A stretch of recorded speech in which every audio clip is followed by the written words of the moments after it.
Hi ಎಲ್ರಿಗೂ ನಮಸ್ಕಾರ ವೀಕ್ಷಕರೇ. ನೋಡಿ, ನಾವು ಈ ದಿನ 33 ಗುಂಟೆ ಒಂದು ಒಳ್ಳೆ ಕೃಷಿ ಭೂಮಿನ ನಿಮಗೆ ತೋರಿಸ್ತಿದ್ದೀವಿ.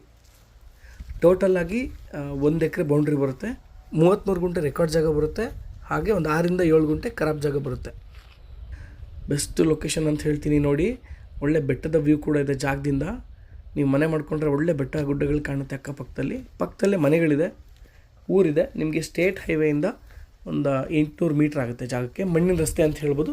ಸ್ವಲ್ಪ ದೂರ ಸಿಮೆಂಟ್ ರೋಡ್ ಇದೆ, ಸ್ವಲ್ಪ ದೂರ ಮಡ್ ರೋಡ್ ಇದೆ. ಒಂದು ಚೊಕ್ಕದಾಗಿ ತುಂಬ ಚೆನ್ನಾಗಿದೆ. ಒಳ್ಳೆ ಭೂಮಿ, ಸಾಯಿಲ್ ತುಂಬ ಚೆನ್ನಾಗಿದೆ. ಒಳ್ಳೆ ನೀರಾವರಿ ಪ್ರದೇಶ, ಬೋರ್ ತೆಗೆದ್ರೆ ಒಳ್ಳೆ ಚೆನ್ನಾಗಿ ನೀರು ಬರುತ್ತೆ. ಚಿಕ್ಕದಾಗಿ ಯಾರಾದರೂ 1 ಎಕರೆ ಒಳಗಡೆ ಜಾಗ ನೋಡ್ತಿದ್ರೆ ಅಂಥವ್ರಿಗೆ ಈ ಜಾಗ ತುಂಬ ಸೂಕ್ತವಾಗಿದೆ. ಈ ಪ್ರಾಪರ್ಟಿ ಜನರಲ್ ಪ್ರಾಪರ್ಟಿ ಆಗಿದೆ ಮತ್ತು ಡಾಕ್ಯುಮೆಂಟ್ಸ್ ಎಲ್ಲ ಪರ್ಫೆಕ್ಟ್ ಆಗಿದೆ. ಪ್ರೈಸ್ ಮತ್ತು ಇನ್ನಿತರ ಹೆಚ್ಚಿನ ಮಾಹಿತಿಗಾಗಿ ನನ್ನ ನಂಬರ್ಗೆ ಕಾಲ್ ಮಾಡಿ ಅಂತ ಹೇಳ್ತೀನಿ. ಸೊ ಓವರಾಲ್ ತೊಗೊಳ್ಳೋದಾದರೆ ಬೆಸ್ಟ್ ಜಾಗ, ಲೆವೆಲ್ ಆಗಿದೆ, ತುಂಬ ಚೆನ್ನಾಗಿದೆ. ಇನ್ವೆಸ್ಟ್ಮೆಂಟ್ ಮಾಡ್ತೀವಿ ಅನ್ನೋರಿಗೆ ತುಂಬ ಒಳ್ಳೆಯ ಜಾಗ. ಈ ಥರ ಜಾಗಗಳು ಮತ್ತೆ ಸಿಗೋದಿಲ್ಲ. ಸೊ ಈ ಪ್ರಾಪರ್ಟಿ ಬಗ್ಗೆ ಇಷ್ಟು ಮಾಹಿತಿಯನ್ನು ತಿಳಿಸ್ತಾ ನಿಮ್ಮೆಲ್ಲರಿಗೂ ಧನ್ಯವಾದಗಳನ್ನ ತಿಳಿಸ್ತಾ ಈ ವಿಡಿಯೋನ ಮುಗಿಸ್ತಾ ಇದ್ದೀನಿ. ಹಾಗೆ ನಮ್ಮ ಪೇಜ್ನ ಫಾಲೋ ಮಾಡ್ಕೊಳ್ಳಿ ಅಂತ ಕೂಡ ನಿಮ್ಮ ಹತ್ರ ಕೇಳ್ಕೊಳ್ತಿದ್ದೀನಿ.